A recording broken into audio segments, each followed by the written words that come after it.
Crisco's Radio Newspaper with Bernardine Flynn. Brought to you by Crisco, the pure all-vegetable shortening. It's digestible. Now, Bernardine Flynn. Thank you, Durward, and hello, friends. Before Durward Kirby brings us the latest world news, I want to tell you a little story about Sgt Louis Newbalm, who is stationed at Fort Douglas, Utah. Sergeant Newbalm, it seems, just doesn't like to be crowded. So, for a long time, he's made it a practice to get up a little earlier than the rest of the soldiers in the barracks so he can shave ahead of the washroom rush. The other morning, he was awakened by noises coming from the squad room.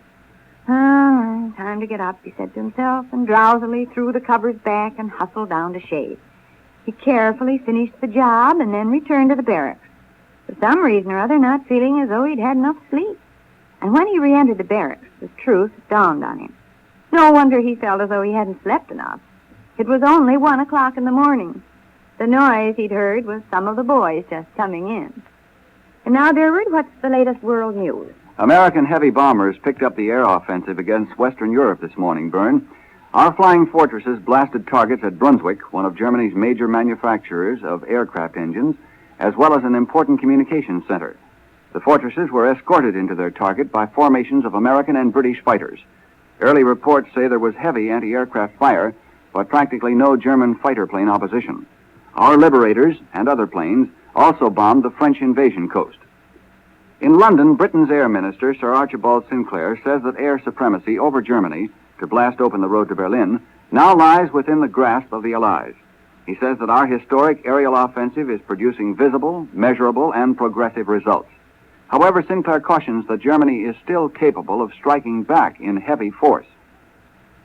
General Arnold, the United States Army's air chief, has commended the 15th Air Force in Italy for last week's raids on German aircraft plants. He says that those attacks laid the foundations for final and decisive operations in the future. In Italy, the heaviest artillery duels in 10 days have broken the lull on the Anzio beachhead. British troops have broken up a series of small German attacks, and other Allied troops have mopped up a number of Germans who wriggled through the lines near Cassino. From Russia, Premier Joseph Stalin has sent a message to President Roosevelt predicting that the time is near when the Allies will defeat Hitlerite Germany. On the Russian battlefronts today, the Red Army is racing over the approaches to Pskov and nearing the outskirts of the town itself. In Moscow, a special Russian atrocity commission has made a full report on the brutality of German occupation forces at Kiev.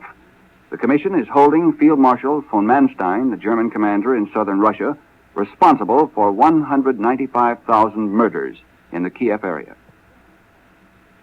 Finland's parliament held a secret session this morning, presumably to discuss chances for an acceptable separate peace with Russia. And there is also a report that Sweden will do its best to provide Finland with food if the Finns get out of the war. On the other side of the world, there is good news in our war against the Japs.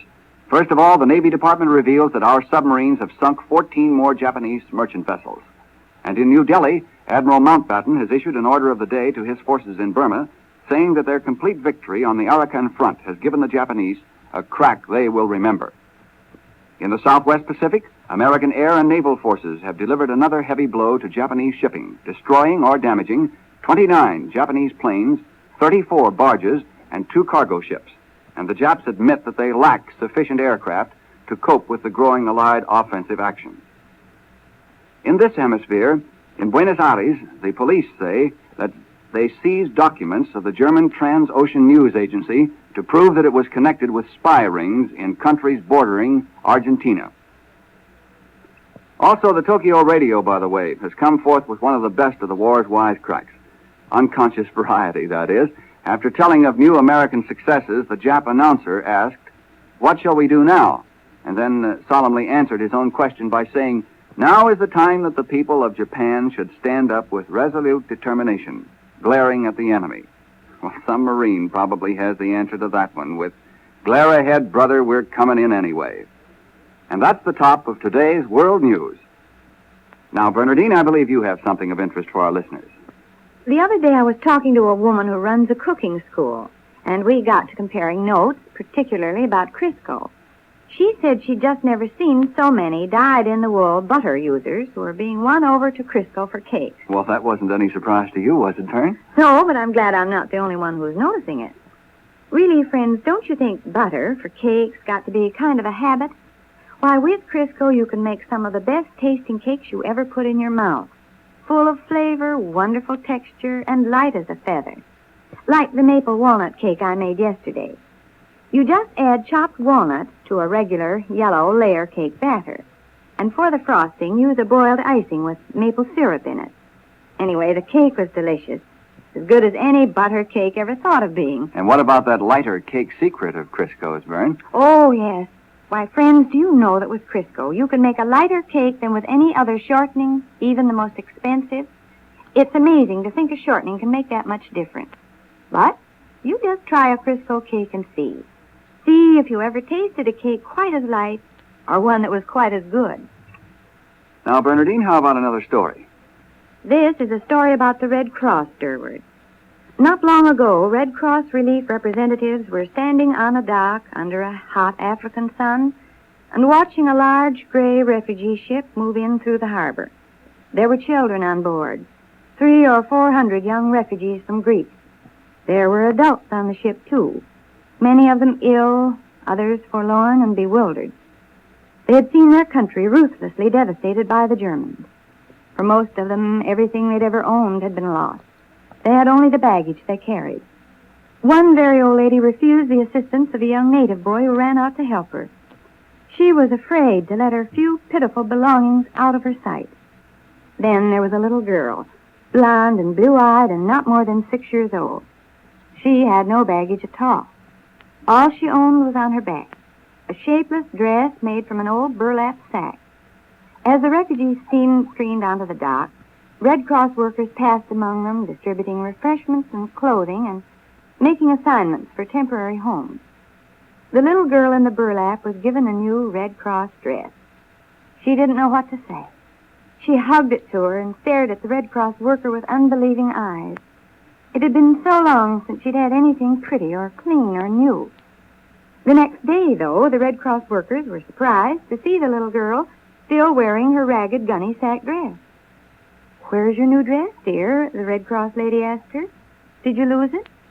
The child was silent for a moment, and she looked up timidly and said, "Please, my mother had to stay behind in Greece. Someday I'm going back and find her, and please, I want to save my Red Cross dress for her." Heartwarming, sincere little stories like this are told every day by the thousands of Red Cross workers all over the world. The Red Cross is on the job, lending a helping hand on the battlefields, in the liberated countries, and on the home front. They help the needy regardless of race or color or nationality. Tomorrow, friends, the Red Cross begins its annual membership drive. The goal is set high this year, for there is much work to be done. That means we must back the Red Cross more than ever. You and I, and the people who live up the street, and those around the corner, and on the other side of town. Each one of us must do all we can to see that this great organization is kept going at full strength. When one of the volunteer workers calls on us, let's give and give again, for the Red Cross needs our help. You're very right, Bern. Our contributions couldn't go for a better cause. By the way, Durward, how was your trip to New York last week? Oh, it was swell, Bern, just swell. It was a bond-selling trip, you know, and we really sold the bonds, approximately $10 million worth in all. Wonderful. And it was the first time I'd been to New York in 10 years. Oh? And believe me, it sure has changed. The thing that struck me most was the number of different uniforms you see on the sidewalks of New York. I saw fighting men and women from every one of the United Nations and from every branch of their armed forces. It was really a wonderful sight. And it sort of set my spine to tingling to know that all those people, New Zealanders, Canadians, British, French, Dutch, Russians, and all the others are fighting shoulder to shoulder with us to help make the world a happier place in which to live. And just to look at their faces, you just know we can't lose. Oh, it must have been thrilling, Durward. It surely was. You know, I also got a big kick out of going up to the top of the Empire State Building. A stranger in town, you know. Uh-huh. We were 1,028 feet above the street, 102 stories, and the wind that day was blowing 55 miles an hour at that height. Ooh. And listen, when you get to New York again, Bern, Mm-hmm. you don't want to miss a ride on the Staten Island Ferry. It's a half-hour trip for just a nickel. Wow. And the subways, you can ride all over the city for 5 cents. You really get your money's worth in transportation out of a nickel in New York. Well, how are traveling conditions, Durward? Pretty crowded. You know, I couldn't get a plane reservation Sunday night, and I was lucky, very lucky, to get train tickets. I tell you, the government means it when it says very sincerely, please don't travel unless you have to, because everything is jam-packed. And now, Durward, what's the latest on the home front? Well, the OPA announced just about 2 hours ago that the point values of pork and many beef cuts will be sharply reduced starting Sunday. The pork reductions will range from 1 to 3 points, and only spare ribs will remain unchanged. The beef cuts used for roasts, rib steaks, and stews also will be reduced 1 to 2 points. The OPA says on the average we will get 8% more meat next month. However, point values for veal, lamb, mutton, butter, cheese, lard, and other dairy products will be unchanged in March. Durward, what's the latest on the draft today? Reports from nearly every state in the Union show that draft quotas are not being met. What's the answer to that, Durward? There are various opinions. Senator Johnson and Senator Wheeler disagree with President Roosevelt's medical commission and think the armed forces should lower their physical standards to take more 4Fs. And others point out that about the only substantial manpower pool left, that is outside of the fathers, is the group of 2 million single men with occupational deferments. And of course, you know that President Roosevelt has ordered all occupational deferments reviewed. Elsewhere on the home front, the Commerce Department says that 1 out of every 3 American families now has an income of more than $3,000 a year. That compares with only 1 in 10 families between 1935 and 1940. And another survey shows that it takes at least $13.23 a week to buy food for a family of 5 in New York City. Well, that's $2.16 more than last year. Say, Bern, someone asked me why ration tokens are needed. Can you explain that? Oh, easily. You see, red stamps and blue stamps in Ration Book 4 will each be worth 10 points. Instead of getting your change in stamps, you now get tokens which are good indefinitely. Do you ever experiment when you're cooking? You know, make up recipes? Well, last week I had some bologna, and I thought, now that would be grand for dinner if I can just think of some new way of cooking it. I think I smell a recipe coming along. Well, I did put together a dish I thought was good. It's very simple. Bologna and noodle put together, I called it. Maybe you'd like to try it. You just fry cubes of bologna, chopped onion, and some sliced mushrooms in piping hot Crisco. When the bologna and onion have a nice, crisp brown look, mix in the cooked noodles and heat thoroughly. Then serve. I think your family will like it. Mine cleaned up every last speck. And ladies, don't forget that with Crisco in your frying pan, you don't have to worry about upset digestions either. I should say not. Why, Crisco fried foods are so digestible, even the youngsters can enjoy them. You see, Crisco is pure and all vegetable, digestible itself, and it's the finest quality shortening you can use.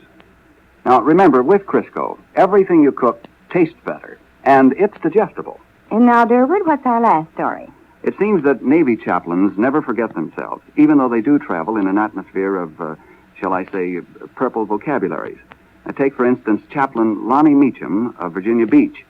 As the story goes, he was standing in the chow line when someone accidentally spilled hot soup on him.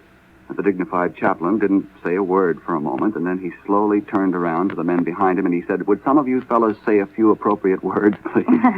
Well, friends, that's all for now. Join us again tomorrow for another edition of Crisco's Radio Newspaper. Durward Kirby will bring you the latest world news. Bernardine Flynn will give you the colorful human interest side of the news. And we're both saying goodbye for Crisco. It's digestible.